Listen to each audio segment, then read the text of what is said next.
All right, Jack, welcome. So I'm going to give a little background to this, which is that so I had been a huge baseball fan growing up, but around sixth grade, two things happened that kind of killed it for me. One was there was um, basically a strike, players didn't play, season ended in 94. And at the same time, this is the first year you had to like try out for Little League. And that meant I didn't make Little League. So I was like, all right, enough of baseball. I set it to the side for many years, went, built my career. And at a certain point, I realized I needed a hobby that didn't stress me out, like learning instruments and things. You're always like guilty if you're not doing it. So I was like, I really loved baseball. Let me get back into it. We just moved to the mainline Pennsylvania, and the Phillies had just gotten Bryce Harper. And Mm. so I said, all right, this is a good time to get back into baseball. But one of the things I realized having seen a game, like a Padres game or something on my honeymoon years before, I was like, it wasn't that cool. And I realized it's because I didn't know any of the players anymore. I wasn't invested in any of the teams. So it's like, all right, I got to like enrich my baseball knowledge. And somehow I stumbled upon your podcast, High Hopes. And I listened to a bunch of other Phillies podcasts, a bunch of other baseball podcasts, but like that was the one where I was like, all right, this grabbed me. It makes me feel like I'm having the coolest conversation with like the coolest friends who are just really into sports. They know a lot, but they're not like insiders or something. And that was like basically how I lived through, the seasons ever since. And so wanted to have you on basically as an excuse just to talk baseball because I don't get to do it that often. Awesome. But also because I think like you and James, your co-hosts, are really skilled at what you do. And I teach people how to communicate in writing and speaking. So I thought maybe we could delve into some of that. So first of all, thanks for the memories, the good times and Yeah. the bads. And I'd love to hear just sort of what you're doing now, but how you ended up there. Yeah. So it's a bit of a journey. I've gotten super lucky along the way. Like for my age to kind of be where I am, when a lot of people get into this business, like it kind of it just takes a while and you gotta stick through it and you gotta do all that. So yeah, I mean, I started in college like a lot of people. I had a podcast, I had a radio show, I wrote for the website. I just did whatever I could to get my name out there. Had a Twitter and all that kind of stuff, and then I was able to land an internship in college at a local radio station here in Philly, and that's actually where I met James. So I met James there while he was working there, and the first conversation we had was actually about baseball. It was like because I followed James on Twitter, and I was like, oh, you have a fantasy baseball podcast, and naive me, I was like, oh, everyone loves baseball. And then then I realized, no, they don't. Not everyone loves baseball as much as I do. So me and him just began our friendship there, and met John Marks as well. And I went back for my senior year of college, and I just kept in contact with those guys. There's such like a big thing about networking now. Like, oh, I've got a network. Well, I didn't treat it as like a networking thing. I just was like friends with them, and I was able to keep in contact with those guys. And when I was out, I was making dog bones for my dad for 8 months, and I like was just working in a church kitchen from like 8 a.m. to 5, making these dog biscuits, but listening to sports radio. And I just kind of figured out, what works, what doesn't. And then was lucky enough to get my foot in the door at WIP. And, I was doing street team stuff, which basically meant like you show up to the event or a remote broadcast like 2 hours before they even get there. You set it up, you tear it down, but it's an excuse to be at the station. So I was able to work my way up from there, start producing. Was producing like 12 to 6 a.m. on Friday and Saturday nights, and it's just All like, right. wow, this is Paying this your is dues. this is really going through it. But the host let me talk on the air, and that was awesome. And then the evening show opened up. One of the evening show producer left, and I was able to slide it in. So I had a full-time job producing in Philly within like, I don't know, like 8 months of starting to work there, which is really fast. and just kind of worked my way up from there. James and I started the podcast around then, or actually it was John and James started it, and then and they brought me on as a producer, and then John just became too busy, so James and I took it over and turned it into what it is now, which is like our favorite thing to do. And then the afternoon show producer was leaving to go back to Columbia, and I was able to work my way into there. So now I produce the afternoon show on WIP, and I host High Hopes. That's awesome. Yeah, I mean, I did half-ass research, which was basically scrolling back through the High Hopes pod feed to hear your earliest thing. Yeah. So that was, I guess, 2017 at some point. I forget what month, but you were the producer and got to chime in, I think, like 5 sentences. Yeah. But I was pretty impressed because, I mean, I wasn't aware of what you were doing before that, but you already sounded like you, right? You had the kind of rhythms down. You were making, relatively concise observations with like a good energy. Whereas, I mean, most people, particularly if they just get started in radio or podcast, it takes a long time to find that voice. But it sounds like, I mean, you had been doing stuff for a while by then. And as you said, kind of listening for what works and what doesn't. How developed were your kind of your approach to radio by then? It's so funny. I genuinely just, whenever I talked, it was just like, this is how I sound. And, if people like it, they like it. If they don't, they don't. I would say that I kind of developed it's kind of like a sarcastic / saying everything with a smile, inside jokey, kind of tone, I guess. I've definitely worked on like deepening my voice a little bit and not being like rushed in a way. But I would say I struggled with that one for that. I mean, that was my big failing. I used to do TV and they're like, you got to like, you're only going to have like 10 seconds to get into point. So I'd like, all right, well, let me get in 30 seconds of content.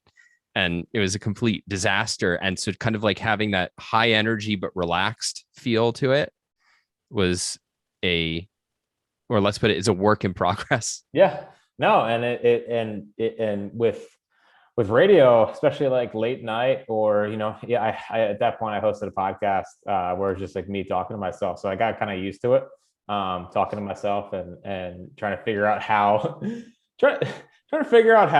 a conversation with yourself can be interesting to someone listening, which is like a weird kind of like radio. And people will ask me, you ever get nervous or whatever? Because our station, we're broadcasting to maybe 100, like I would say at least 10,000, or at least 10 to 50, maybe even more thousand people. Like we're broadcasting to a ton of people in the city of Philadelphia. So like people ask me if I ever get nervous, and I always say no, because I feel like I'm just talking to my 2 friends and hoping that the people out there enjoy it, which is like a really fun way to look at this whole thing.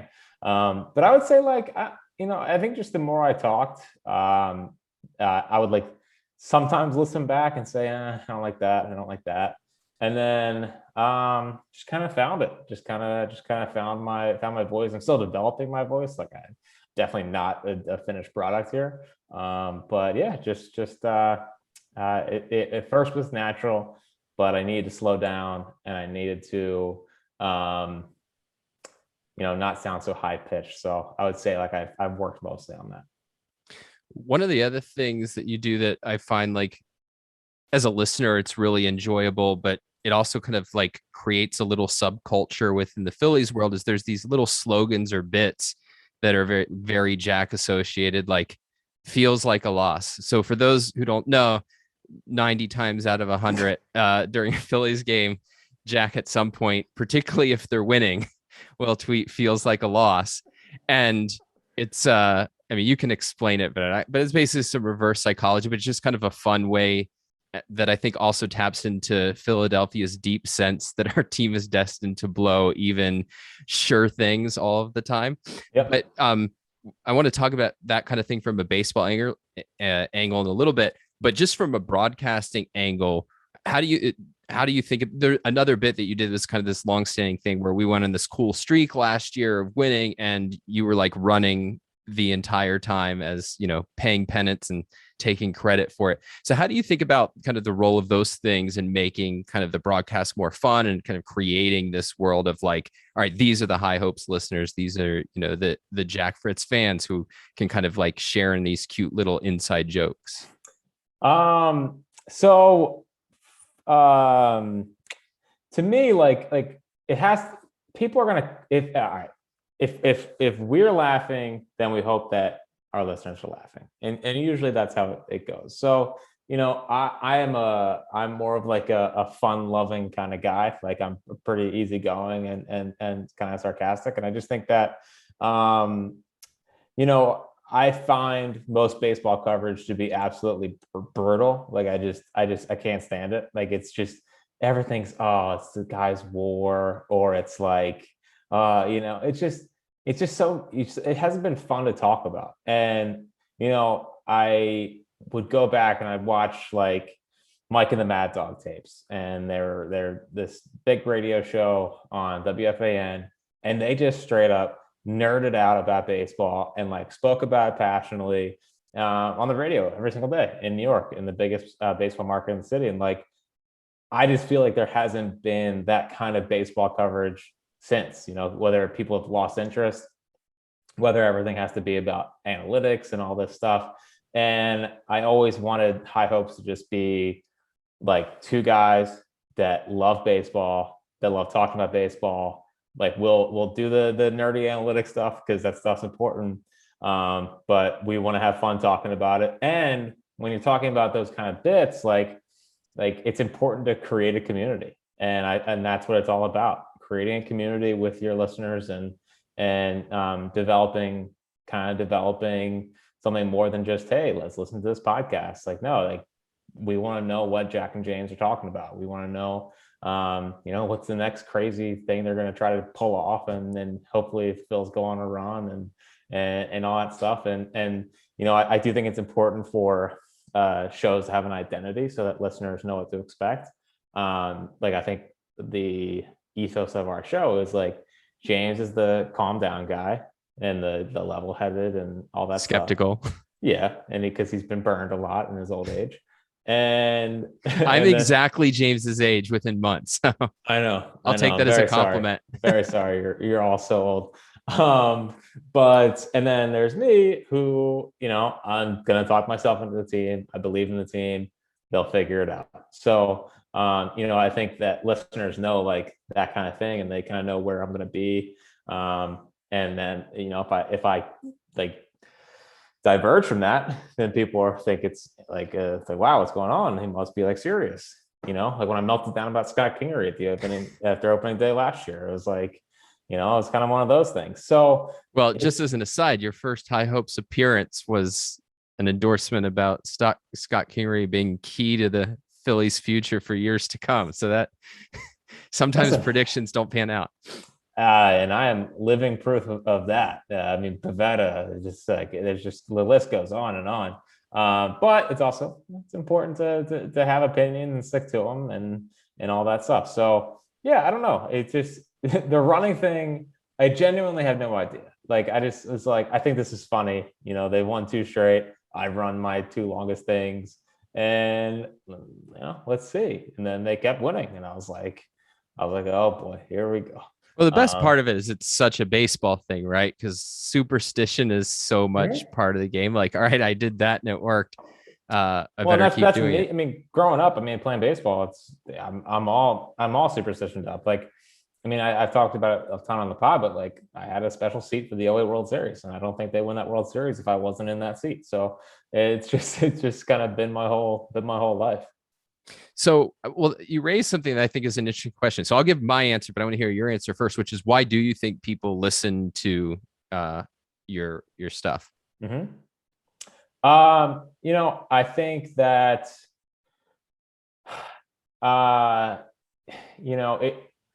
think people listen because I think that people think I know what I'm talking about, and I work really hard to know what I'm talking about. Like, I try not to just throw stuff out there, especially because I think podcast is different than radio. Like, podcast, if people are going to your podcast and especially a sports specific podcast, like for people to want to listen to it, you got to really know what you're talking about. And you got to really, that's how you stick out. Like you don't stick out by just giving baseline, information, I'd say. Like you gotta, I think nerding out and because people like radio, you can kind of make a mistake almost. And like, cause you're driving your car, you'll turn it on and you want to hear what the general talk is. But like podcasts, you're specifically going out to find Phillies content or you're going out to find Eagles content. Like you're going to find that thing.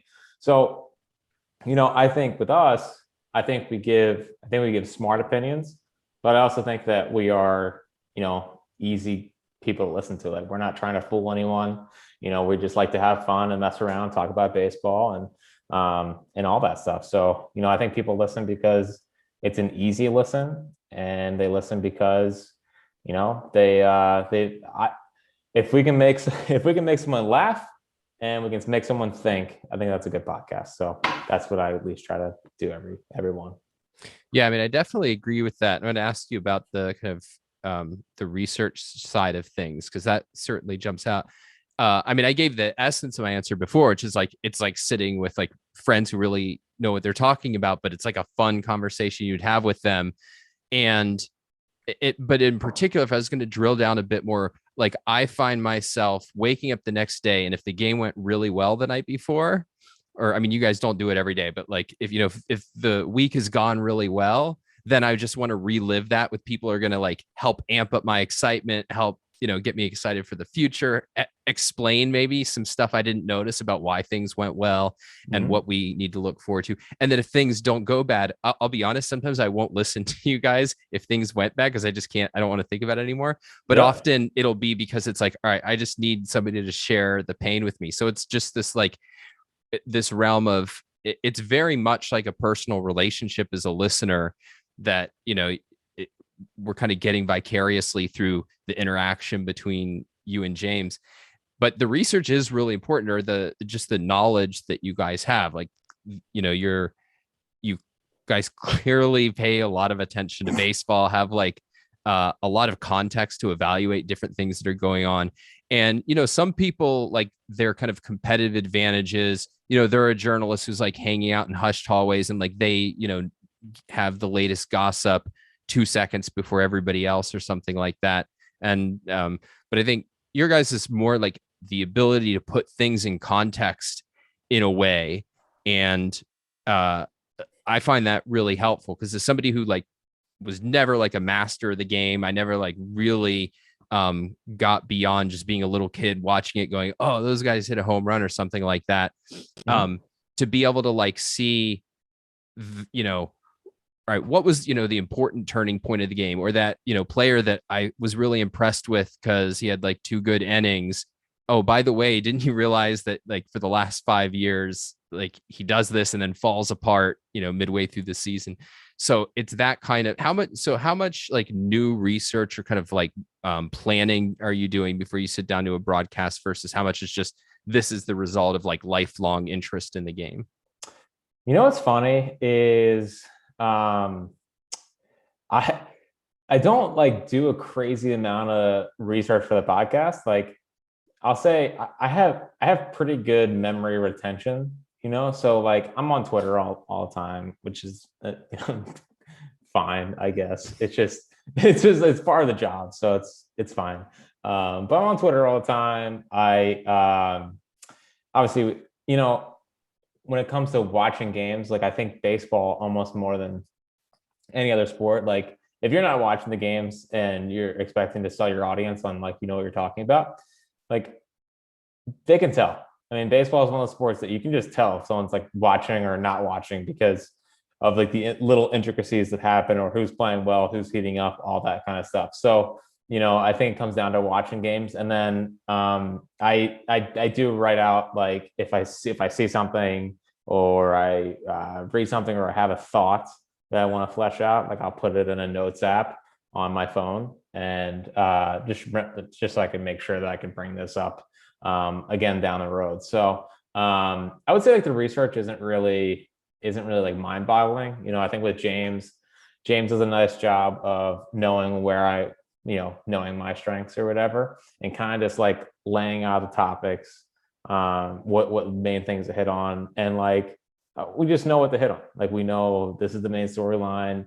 Let's talk about this, because honestly, we also James and I also work in radio, so we're doing that 24/7, which is like listening to Girardi and it's what did he say today, and listening to the players. So like we kind of live in it.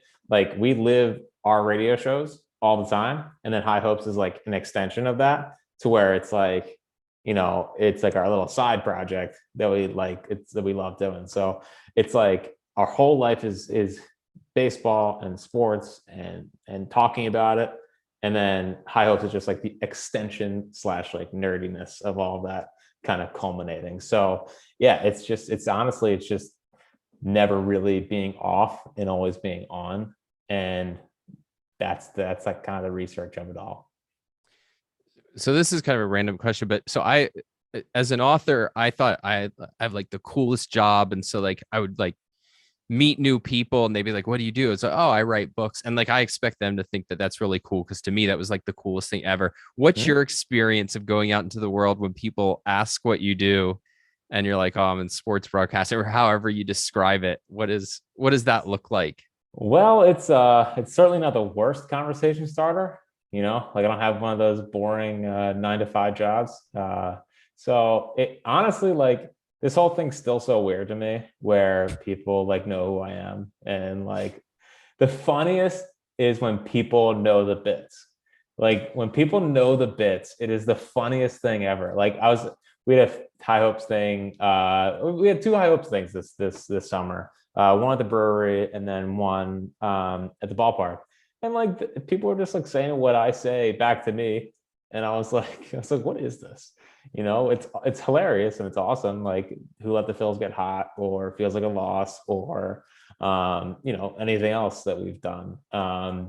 And that's still weird to me, just because I'm nothing special. Like I'm just a guy from Westchester that like loves the Phillies and gets to talk about them. And that's still so weird to me. But it's fun. It's cool. It's certainly not boring. This is a tip I learned when I lived out in Southern California, and I met a few celebrities and I noticed what they did to like avoid that weirdness, which was they would just immediately start like turning the conversation to the person who's like geeking out on them, just be like, oh, like what do you do, and like where are you from, and it kind of makes it a little more human and less odd. I mean, I'm getting there as well. It's funny actually. I judge my interactions as if I did well or not. Because I don't want someone to like not be like, oh man, like I met Jack and like wasn't like, he was like didn't have a good interaction or anything like that. So, and honestly, my wife will always critique every single interaction. And I'll be like, come on, like, give me a little bit of a break. So I think I'm getting better at it. It's just wild, but it's fun. So I'm not complaining. So I have to broach this topic because, my audience definitely has some sports fans and some baseball fans and even a couple of Phillies fans.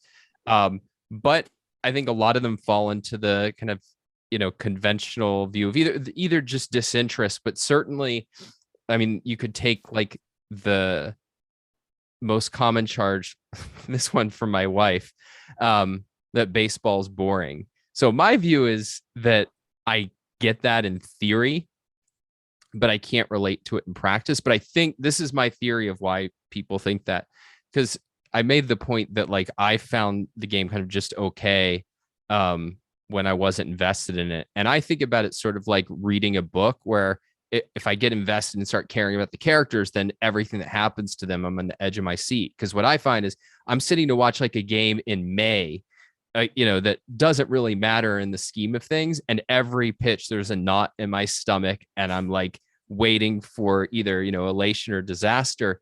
And it's because I just so much care about it. And so it's kind of like what you need to do is build like your connection to a team, build your kind of knowledge of the game. And that the more you have that, the more like thrilling and exciting it gets. And I think it's the most high tension game because everything can change so fast. And, it's not like, look, other sports have amazing comebacks and things, but there's nothing like a game, 10-2, and then things change, even down to like the final innings.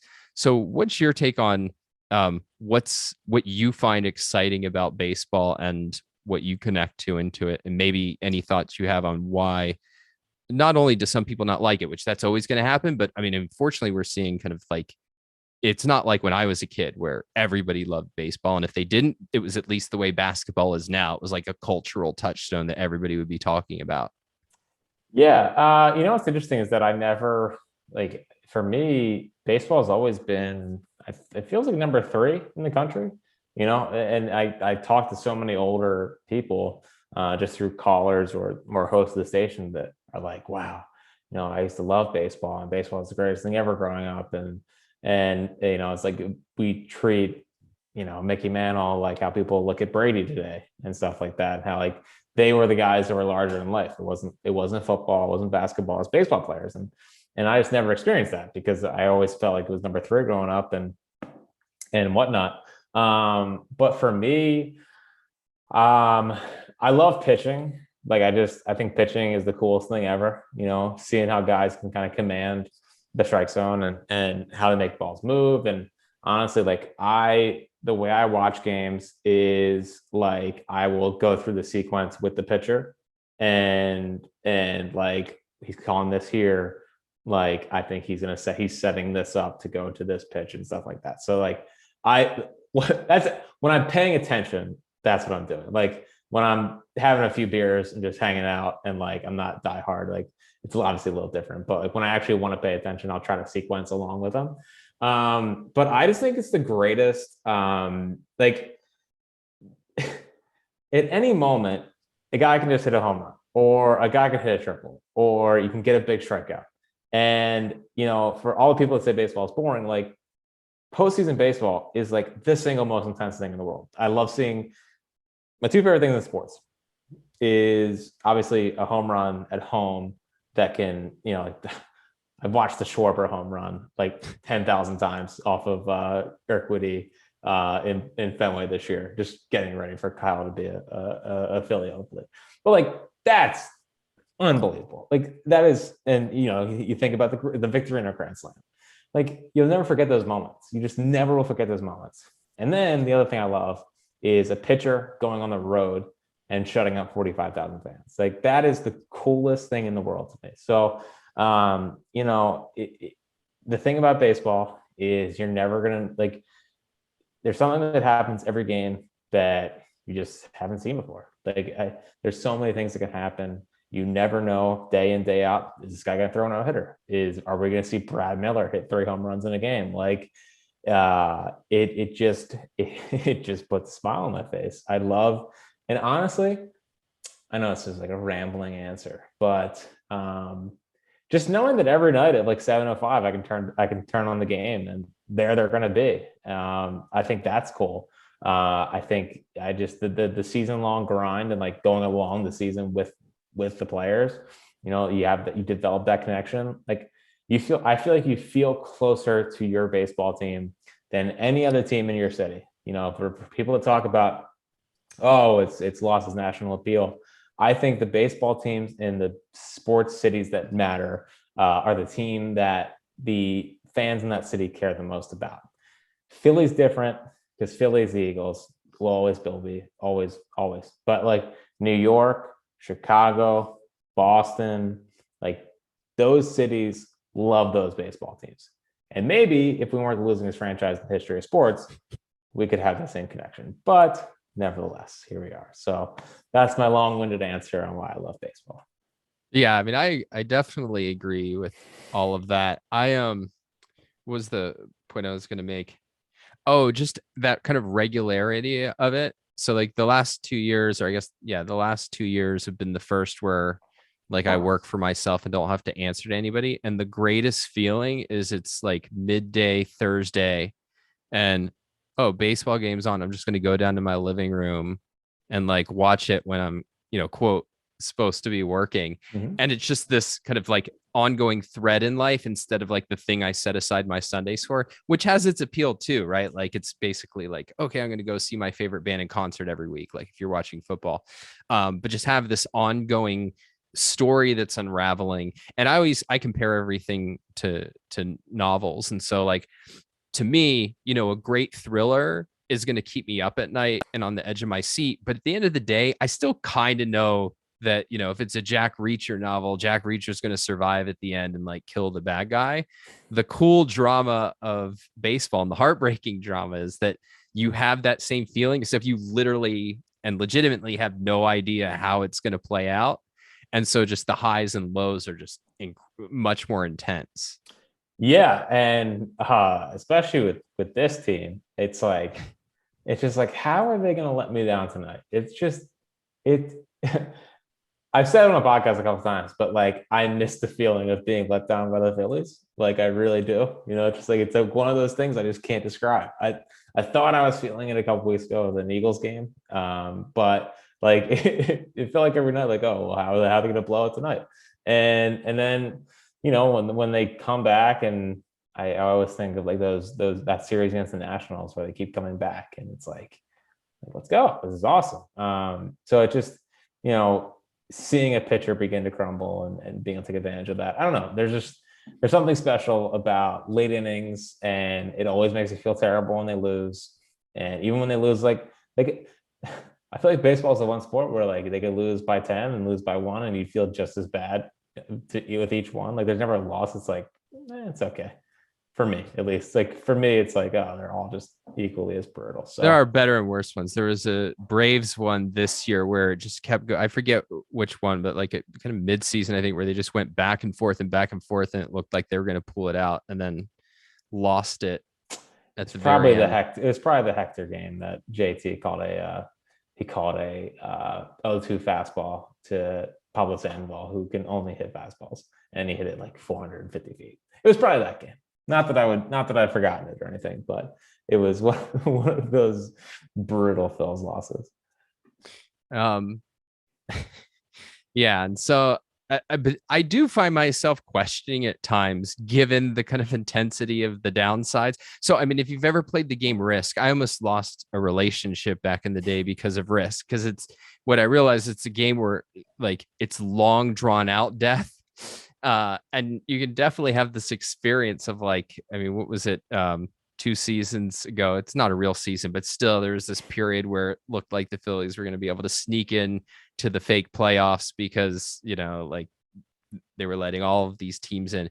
And then they just managed to go on this run that just seemed to last forever of loss after loss after loss, and only had to win one more game and didn't win that game. Mm-hmm. And there's times like that where my wife has really asked me, like, why do you do this to yourself? Like maybe somebody like Jack doesn't have a choice.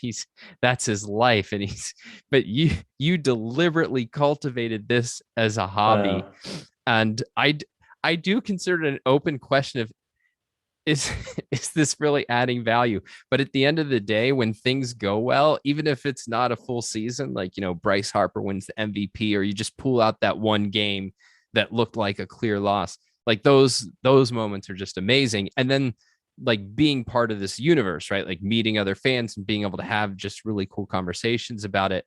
I find at the end of the day, yeah, it's worth it. But man, sometimes I really do wonder.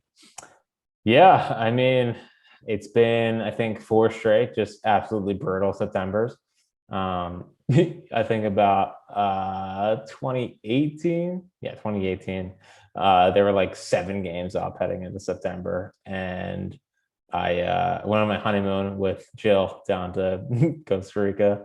And I remember sitting there on my porch and I was watching Scherzer Nola, because like I'm not missing Scherzer Nola. Like there's just no way. It's a big game.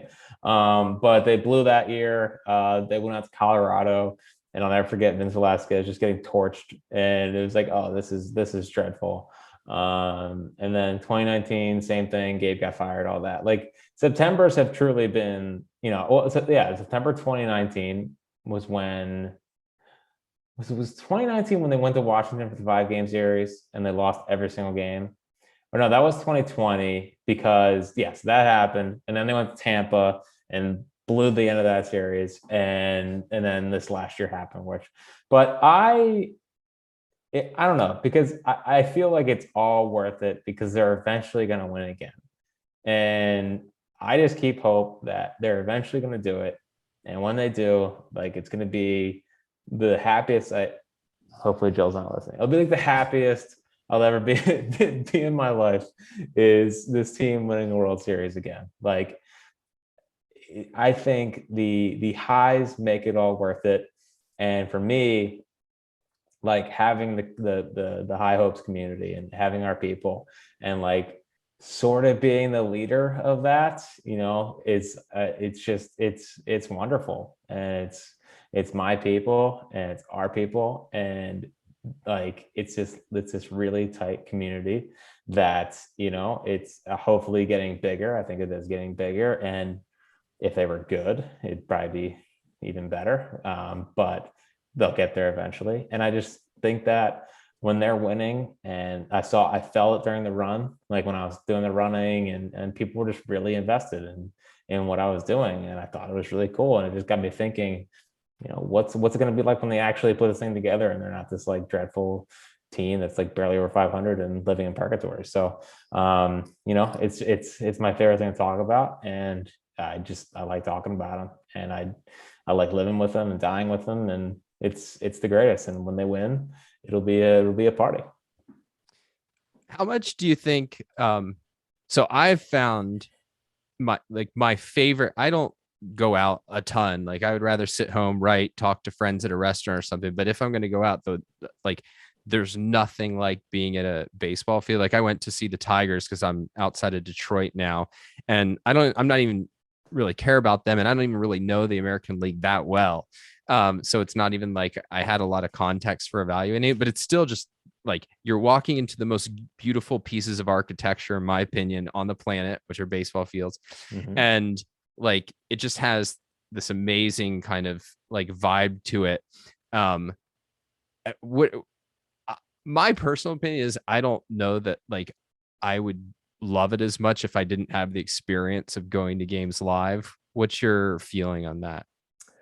I think for me, I played it my whole life. I've been around it. Like it was the first thing I'm like me and my granddad bonded over. Like I remember I I told him I was playing baseball and he got like super excited. And I just remember when I was 9, I think it was my first time ever pitching, and like I pitched really well. And he was like, I didn't know you could do that. I was like, I didn't know I could either. So, it was kind of that thing where it's like, all right, well, I get to talk about it with my granddad, and we get to argue about how Charlie Manuel's an idiot and he's never going to win anything. and then he won the whole thing. And it just became my life. I played it in high school, was lucky enough to play it in college. I learned the ins and outs of the sport. And, for me, there's just no better like feeling, smell, like the dirt, the freshly cut grass. When you get bigger, and you go to Citizens Bank Park, you smell the ballpark, you smell the hot dogs, and it's just the ballpark smell is just a different smell. And I just love being at a baseball field. Like it was awesome. I love like every little intricacy. Like I think my favorite thing in baseball is an infielder that has really quick hands that can just like pop and it's out. Like I just think that's a art to itself. So for me, it's just seeing the little things and knowing why the little things are happening and being around a ballpark. Like it's just I've been a baseball guy my whole life, and now I've kind of made a little career out of it. Yeah, I mean, the little things, that's such an interesting observation because I think that's important to any passion. So I have a friend who's a sommelier, and I've always just made this relationship between what he does and baseball in the sense that like, if somebody handed me a glass of wine, I would drink and go, oh, I like that, or I don't like that. But it wouldn't be like a big experience. But like for him, he has so much context to understand like what's going on, where this came from, how this compares to like the year before and the year after. And that context makes the experience this kind of rich, exciting thing for him. And I say it's like the same within baseball. Like you might understand the basic rules, but like the more you understand, like, though that play looked easy, that was incredibly hard, or there was a reason why the guy was standing there. Like all of these little details that help you see more of what's going on, the more you have of that, like the more kind of excitement and joy there is. You mentioned the thing with your grandfather. My son, he's 6 years old. My daughter doesn't care about baseball at all, but my son, we're driving in the car the other day. He goes, Dad, who do you hate the most in baseball? I hate the Mets the most. Bad kid. That sounds like a good kid. And especially now with Scherzer being there. Yeah, well, this was before that, so I was like, no, I hate the Braves most, which I have mixed feelings about because I actually like some of the individual players a great deal, but I think the fans is what I object to. Yeah, well, that's how I felt about that Nationals team. I love Soto, I love Rendon, I love Scherzer, I love Strasburg, and I was like, I know they're the Nationals, but I like that team. I didn't like the Baby Shark guy. That's the only one that bothered me. Gerardo Parra. So, I mean, one of the things, given the kind of state of baseball and the culture, there's perennial debate about what has to be done to fix the game. I don't have definitive views, except for I am so against the idea that the problem is the length of games. Like, I just am not convinced that shaving 30 minutes off a game makes a big difference in terms of people's passion for it. What are your thoughts? I can't stand the people who complain about the length of baseball games. Like, for me, it's as simple as I gotta find a way to get the ball and play more. I don't love the 3 true outcomes. I think that's boring, and I think it hurts the sport. And for a long time, the home run was always viewed as the most exciting play in baseball. And my argument was always, I actually think it's a triple. Because imagine you're sitting in the ballpark and it's like you get go. Like that's exciting. Home runs are obviously great, but whatever. So they got to find a way to get the ball and play more. It's pretty much as simple as that. I don't know what it is. I've been a proponent of moving the fences back so that you have more of those balls in play and guys aren't just trying to hit home runs all the time and stuff like that. But it's a really hard debate. It's a really hard thing to talk about. I don't think there's one simple fix. I think the sport had actually gotten too smart for itself. I sound old when I talk about it, but I love a bunt. I love a sacrifice bunt. I love moving runners along. I like seeing if a guy's going to screw up his job. Sports and playing sports and being a part of teams, it's all about doing your job. And, I like seeing if a guy's going to be able to execute his job, because I know that if he's right or wrong. And baseball, in its simplest, it's like a simple game to understand for a lot of people. And a guy not being able to get a bunt down, I envisioned every old guy in his couch, fuming about not being able to get the bunt down. So, the little things in baseball I find exciting. And I hate when people say bunting is stupid. I totally disagree. I think Except Harper tends to bunt in bizarre times. Oh, it's fair. I just totally Harper is ridiculous with it. But for the most part, ball and play, putting pressure on the defense. I don't think that teams put enough pressure on defenses to do their job. Stealing bases should be a part of the game. Simple. I mean, it's exciting. It's fun. It gets guys in scoring position. It's just all the risk has been taken out of baseball, and part of baseball is risk. You're on first base, you see the pitcher, he's having a tendency, and you just in your gut, you're I'm going to go right here. I can get it. So I think risk has been taken out of it, and I think it's gotten too smart for itself. But it's still a great game. It's the greatest, and it's on them to kind of figure it out. It's not an easy fix, I don't think. Yeah, I mean, one thing that I am hopeful is I think there's a lot of these young guys who really could cross over into household name level stars. I mean, as much as I wanted us to beat the Braves, like it was really sad when Acuna got Yep, injured. I mean, I think I he's one of agree. the most exciting people to watch. Even when he's beating us, they still regard it as a pleasure. And I think, Well, I mean, I don't well, know. Him hitting he hit one this year off of I forget, but it was just like that's you can't hit that ball 450. It was like it was detri- oh, it was Wheeler. It was Wheeler. He hit the center to right center field, and it was like in the sixth inning. And I was like, this guy is you shouldn't have done that to that pitch. Like you were just he is a freak talent. So I am with you. yeah. And so I think a lot of, if you have cool personalities in games that are exciting, like if we get those two things, I think, I don't need baseball to be the number one sport in America, but like I've had this fear even since I was a little kid. My biggest fear as a little kid was baseball was going to like go away before I got old enough to play in the majors. And then no, I just turned out not to be any good. Mhm. But all I need is just a solid foundation, and then we can worry about other things like how does a darn team that has every reason that they should be on top manage to fail season after season.